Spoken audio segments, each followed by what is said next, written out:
Client acquisition is not just about the hard slog of outbound prospecting. It's about building relationships, delivering unparalleled results, and setting up systems that facilitate a consistent flow of inbound referrals. Now, you're going to get more referrals when you're a trusted advisor whose existing clients are eager to recommend you to others. So in today's episode, let's go through how you can receive more referrals that will grow your revenue pipeline.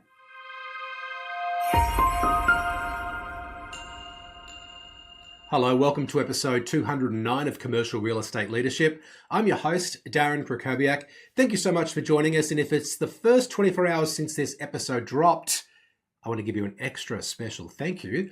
On Thursdays, we take a look and see how the episode is performing in the first 24 hours. And we often see that it's a similar number of people who have consumed the content. They're the people who are hanging out for us to drop that new episode, which we do every single Wednesday around lunchtime, Melbourne time.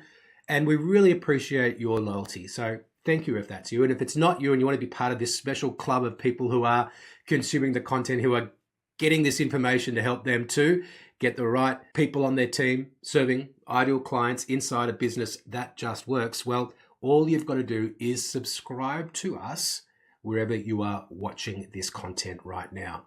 And I mentioned at the top of the show that we're talking about client acquisition. And by the way, you're in the middle of a 3-part series of episodes about client acquisition. And I also said that outbound prospecting is not the only way. That's a hard slog, outbound prospecting, but it is critical. And while I don't want to talk too much about outbound prospecting today because we're talking about referrals, I do want to quickly let you know that I will be speaking at an event for the REIV, that's the Real Estate Institute of Victoria, on Thursday, the 27th of March, 2025. That's next month.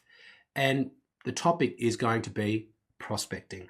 And I'm going to be covering the 3 core principles of prospecting and presenting 9 specific strategies that will help you to leverage those principles and to bring them to life and to get exceptional results from the effort that you're putting in. So if you're already putting in a lot of effort to prospecting, but you want to really get the results to the next level, I think you're going to get a lot of takeaways from this specific event that we're hosting in Melbourne, or the REIV is hosting and I'm speaking at.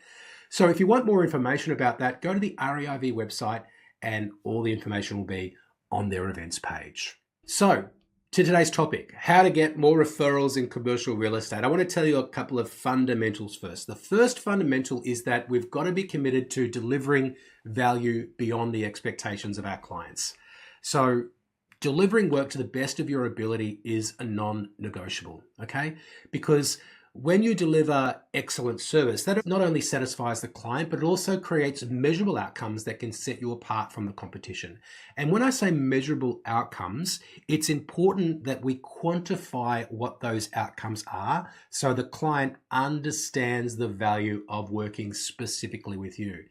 Let me give you a couple of examples. So when I worked in tenant rep, one of the things that I would be always telling my clients in a negotiation tracker is not just that we increase the annual escalation from 4% to 3%, for example. I would say that we achieve that result and that results in an X dollars of savings in the initial lease term, for example. Now, if you're not representing tenants, if you've got vendors and you're running campaigns, one thing that you can do to weave the so what in your campaign vendor updates is to let them know where you're going above and beyond. So they're paying for vendor paid advertising, but maybe you're getting the word out through additional channels like your email list or your social media channels. And perhaps that's resulting in X number of people getting information about the campaign, and you can actually point to a specific number of inquiries that have come directly as a result of that, which leads to more people attending the auction. And of course, that results in more competitive tension on the day, which produces a better result for the vendor. So what we want to do is just make sure we're connecting the dots, making sure that we are getting the credit for the extra work that we're doing. And that is going to show our clients that we have something of value to deliver. And that will help them quantify the value that we can provide if and when they do then go above and beyond for us and actually deliver us referrals. Now, we want to also have really strong relationships with these clients. And of course, relationships, everyone knows, is fundamental in commercial real estate. But when it comes to referrals, there's a specific outcome that I want you to think about. And that is, we want the client to be invested in your success. Okay? And how can you do that? I think it's when you are going to, I guess, deliver value more than they expect, and also when they don't expect it. So when you're going out of your way to help clients when there isn't even a transaction to be done, I think that's going to build up a lot of goodwill with that client so that they are more invested in seeing you succeed. And it's going to, I guess, create an environment where they are more likely to do the things that are going to help you get what you want, right? It's the law of reciprocity. The best way to get what you want is to give other people what they want. So let's talk now about referral systems. And there's a few ways that you can, I guess, bring out the positive stories from clients that isn't necessarily a referral, but can create the environment where more referrals will come. And one of those ways is by having testimonials, case studies, and also client satisfaction surveys as part of your process. And if you know that a client is particularly happy and that they have agreed then to provide a testimonial, when they're writing that testimonial, they're reminded of all the great things that you've done. That gives them tangible proof of your expertise. It also provides some evidence for other people about your ability to serve others. And it makes it more likely that they are going to be open to sharing that story with someone else because they've actually gone and taken the time to write down and think about how it is that you have been helpful. And the way that you can turn that into a referral is, for example, if we get a client satisfaction survey that's particularly strong, or if we have a testimonial interview or written testimony that comes back that's particularly glowing, there's an opportunity for us, I think, to call that client or to respond to that client or to say in the moment that we're receiving the feedback, thank you so much for that feedback. We really enjoyed working with you as well, and we would love to serve more clients like you. In fact, would it be okay if you know someone with X, Y, and Z attribute that you'd be willing to send them our way? And I think that's a better approach. It's got more specificity than just asking for a referral. Like, hey, we love referrals, but not giving people some context about the referral that you are looking for. So that activates their reticular activating system, right? And we teach this in our top performer program. We talk about, what does a 5-star client look like? We want to be able to identify what those attributes are and to reel them off so that when we're in a conversation about referrals, because the client's done something that's given us permission to ask for the referral, that we're ready to go and tell them this is the actual type of referral that we're looking for. So then we actually get better quality referrals and not just any old referral.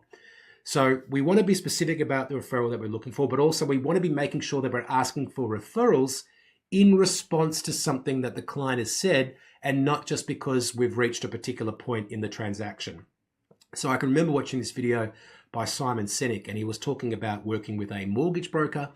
And at the end of the transaction, the mortgage broker contacted him to just make sure that everything was okay, and then asked for a referral. Maybe it was 2 or 3 referrals. And it kind of rubbed Simon up the wrong way because it felt just very transactional. Like, okay, now I've done this work, I want you to do this. It wasn't natural. What you've got to do is look out for those opportunities where it seems organic that you are asking for a referral, but you know that actually you're waiting for these opportunities to come up.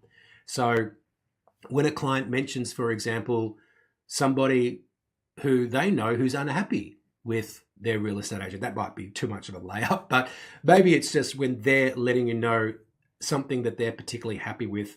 Like the story I said before, we really appreciate that. We'd love to work with more people like you.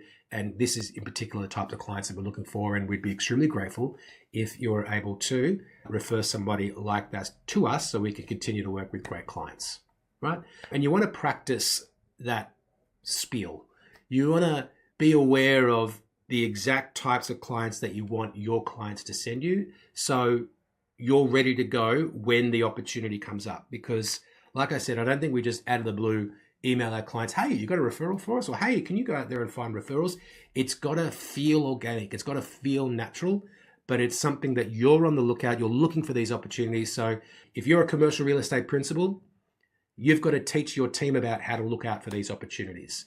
And if you're not the principal, if you're an agent, well, it's your responsibility to be on the lookout for these opportunities, because we want to work with more great clients, right? If we've done good work for clients and they're happy, they're likely to know people who are probably similar to them, because birds of a feather flock together.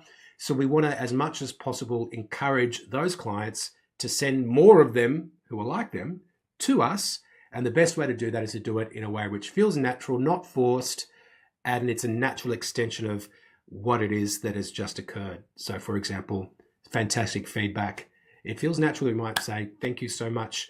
And there's one thing that we could ask from you, which is this. So we've been talking about client acquisition.